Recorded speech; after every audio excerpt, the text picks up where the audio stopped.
केंद्रीय वाणिज्य एवं उद्योग मंत्री पीयूष गोयल और न्यूजीलैंड के व्यापार एवं निवेश मंत्री टॉड मैकले ने कड़ी सुरक्षा व्यवस्था के बीच विश्व प्रसिद्ध ताजमहल का दीदार किया।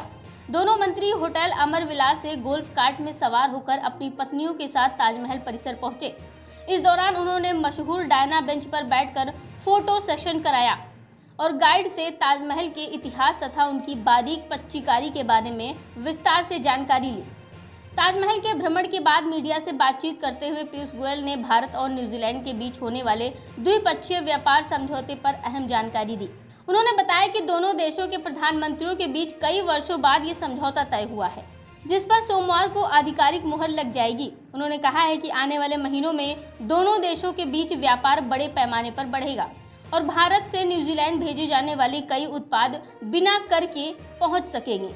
वहीं आपको बता दें कि पीयूष गोयल ने कहा है कि इस समझौते से आगरा के चमड़ा उद्योग, विश्वकर्मा समुदाय, उत्तर प्रदेश के हैंडलूम, हैंडीक्राफ्ट और वन डिस्ट्रिक्शन वन प्रोडक्ट से जुड़े कारीगरों को नए अवसर मिलेंगे। उन्होंने भारतीय पुरातत्व सर्वेक्षण द्वारा ताजमहल के संरक्षण की सराहना करते हुए कहा है कि सभी के संयुक्त प्रयासों से ये धरोहर और अधिक निखर रही है और दुनिया भर के पर्यटकों को आकर्षित कर रही है। राजनीतिक मुद्दों पर बोलते हुए उन्होंने कहा है कि पश्चिम बंगाल की जनता आतंक और अराजकता से परेशान है, इसीलिए वहां बदलाव निश्चित है। साथ ही उन्होंने तमिलनाडु में भी भाजपा सरकार बनने का दावा किया। आम आदमी पार्टी पर निशाना साधते हुए उन्होंने कहा है कि पार्टी के सिद्धांत कमजोर पड़ गए हैं, जिससे उनके नेता और सांसद दूरी बना रहे हैं। Such a beautiful place is known by people all over the world. Can I show the appreciation of the government of New Zealand to Prime Minister Modi and my great friend Minister Goyal, the friendship they have shown New Zealand. The free trade agreement that we will sign tomorrow in New Delhi is significant. It is one of the best in the world. It was the fastest negotiated. We've shown everybody all around the world when the two like-minded countries come together, great things can happen for our citizens. To everybody in India, you're so welcome in New Zealand. It's a beautiful place to visit. And I know when we send the pictures home of the beautiful Taj and people learn about the history, every New Zealander will want to get on an aeroplane and come here to make friends with India. Bharat और New Zealand के बीच जो द्विपक्षीय व्यापार समझौता New Zealand के वाणिज्य मंत्री Tod McClay और मेरे बीच कई वर्षों से बातचीत के बाद तय हुआ, जो माननीय प्रधानमंत्री नरेंद्र मोदी जी और न्यूजीलैंड के प्रधानमंत्री क्रिस्टोफर लक्सन दोनों के बीच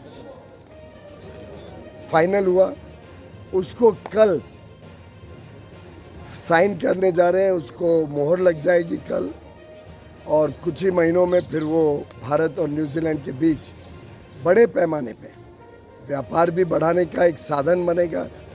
लगभग 100% जो भारत से सामान न्यूजीलैंड जाते हैं वो बिना कोई कर के, बिना कोई इंपोर्ट ड्यूटी के वहाँ पे पहुँच पाएगा। नए मौके मिलेंगे हमारे आगरा के चमड़ा व्यापार को, हमारे आगरा के विश्वकर्मा को, आगरा और उत्तर प्रदेश के अलग अलग जो हैंडलूम और handicrafts, one district one product के सामान बनाने वाले हमारे कारीगर हैं, जो हथकरघा हैं, उन सब के लिए ढेर सारे अपार नए अवसर खोलने वाला ये फ्री ट्रेड एग्रीमेंट न्यूजीलैंड के साथ कल साइन होगा। माननीय मंत्री और उनकी धर्मपत्नी भारत आए, उनकी बड़ी इच्छा थी कि ताजमहल भी देखें और मुझे बड़ी खुशी है कि आज बड़े सवेरे उन्होंने ताजमहल के भी दर्शन किए। बहुत सुंदर उनका रिस्पांस था, उनका जो रिएक्शन था, उनको बहुत अच्छा लगा ताजमहल। और मैं बधाई दूंगा यहाँ के प्रशासन को, यहाँ के सभी सिक्योरिटी कर्मचारियों को, जो पुलिस और CISF के सभी हमारे भाई बहन यहाँ पे सेवा दे रहे हैं, हमारे टूर गाइड्स जिन्होंने बड़े सुंदर तरीके से हमें पूरा इतिहास बताया, यहाँ की विशेषताएं बताई।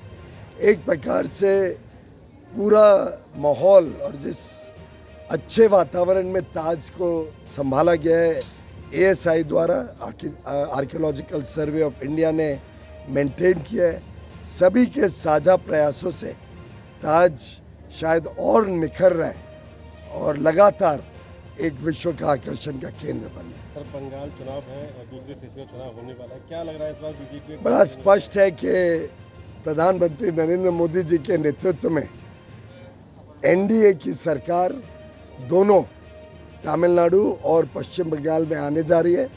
मुझे पूरा विश्वास है कि पश्चिम बंगाल के लोग जिस प्रकार से त्रस्त रहे, वर्षों वर्षों तक जो उनके साथ उत्पीड़न हुआ है, जिस प्रकार से अराजकता पश्चिम बंगाल में देखने को मिली है पिछले चुनावों में भी और दिनचर्या में भी लोगों के, इस बार बदलाव पक्का है और एक नई भारतीय जनता पार्टी की सरकार पश्चिम बंगाल में बनने जा रही है। सर, आखिरी सवाल, राघव चड्ढा वगैरह सब लोग कई सात सांसद आम आदमी पार्टी के बीजेपी में शामिल हो गए हैं, विरोध बहुत जबरदस्त हो रहा है। आज भजन सिंह के लिख दिया गद्दार वर्ड लिख दिया गया। मुझे लगता है कि आम आदमी पार्टी ने जिस प्रकार से, चाहे वो दिल्ली के लोग हों चाहे पंजाब के लोग हों, दोनों को त्रस्त किया, जिस पराकाष्ठा पे भ्रष्टाचार चला गया था पंजाब और दिल्ली में आम आदमी पार्टी के शासन में, कोई भी व्यक्ति उसको बर्दाश्त नहीं करता था। और स्वाभाविक है कि अगर ये सांसदों को लगा कि अब आम आदमी पार्टी के मूल्य खत्म हो गए, सिद्धांत खत्म हो गए, एक भ्रष्टाचारी समूह अरविंद केजरीवाल के इर्द गिर्द बन के रह गया, तो स्वाभाविक है कि इन्होंने पार्टी छोड़ी।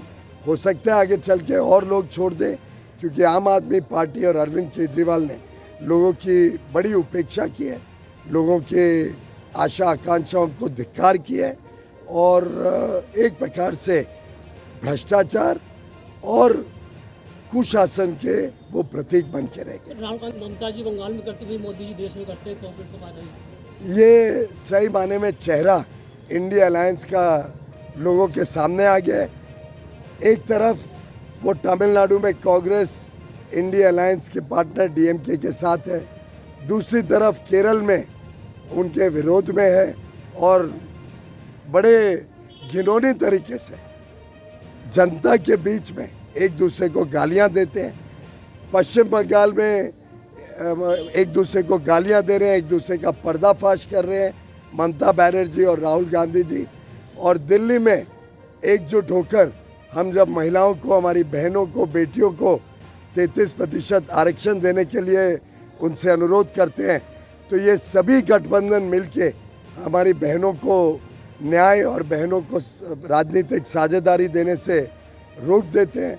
ये दर्शाता है कि इनका कितना बटा हुआ सोच है और कितना बेबुनियाद इनकी अलायंस है।